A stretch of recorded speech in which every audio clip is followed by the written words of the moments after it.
একদা হজরত মুসা আলাইহিস সালাম আল্লাহর দরবারে দোয়া করলেন, ইয়া আল্লাহ, বেহেশতে যে ব্যক্তি আমার বন্ধু হবেন আপনি আমাকে তার সঙ্গে সাক্ষাৎ করিয়ে দিন।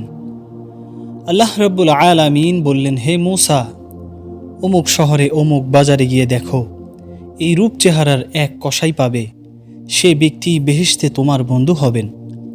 এই নির্দেশ পেয়ে হজরত মুসা আলাইহিস সালাম বাজারের উদ্দেশ্যে রওনা হলেন এবং যথাসময়ে নির্দিষ্ট স্থানে উপস্থিত হয়ে মাগরিবের নামাজের সময় পর্যন্ত দাঁড়িয়ে থেকে ওই কসাইয়ের অবস্থা অবলোকন করলেন।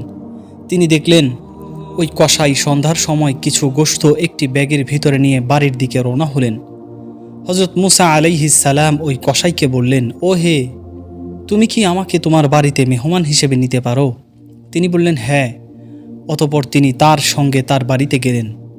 ঘরে পৌঁছে কসাই তার গোশতগুলি রান্না করল এবং ঘরের এক স্থানে ছোট্ট একটি থলে হতে কবুতরের বাচ্চার মতো অতি জীর্ণ শীর্ণ এক বৃদ্ধাকে বাহির করে চামচের সাহায্যে তাকে গোশতের শোরবা তথা ঝোল খাওয়ালেন। হাত পা মুছে কাপড় চোপড় ধুইয়ে শুকিয়ে দিলেন। সেই বৃদ্ধা অন্য কেউ নন, তিনি হলেন তার মা।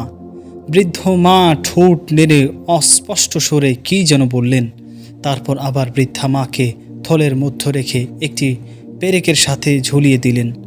হজরত মুসা আলাইহিস সালাম লোকটিকে জিজ্ঞেস করলেন, বৃদ্ধা ঠোঁট নেড়ে কী যেন বললেন, তুমি কি তা বুঝতে পেরেছ? তিনি বললেন, বৃদ্ধা তথা আমার মা এই বলে দোয়া করলেন, হে আল্লাহ, তুমি আমার পুত্রকে বেহেশতে মুসা নবীর সঙ্গী করো। হজরত মুসা আলাইহিস সালাম বললেন, এই বিষয়ের তাৎপর্য তো আমি কিছুই বুঝলাম না। তিনি বললেন, ইনি আমার জননী, বার্ধক্যের কারণে তিনি এত বেশি দুর্বল হয়ে পড়লেন, কোনো রকম উঠা বসা ও চলাফেরা করার শক্তি তার নেই।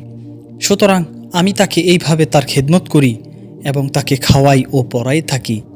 এই সব শুনে হজরত মুসা আলাইহিস সালাম নিজেই নিজের পরিচয় বর্ণনা করলেন।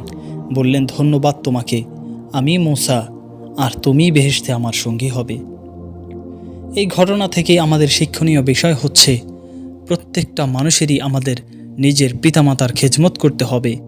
নিজের পিতামাতার খেদমতেই একমাত্র জান্নাত মিলবে এবং আল্লাহর মন জয় করা যাবে।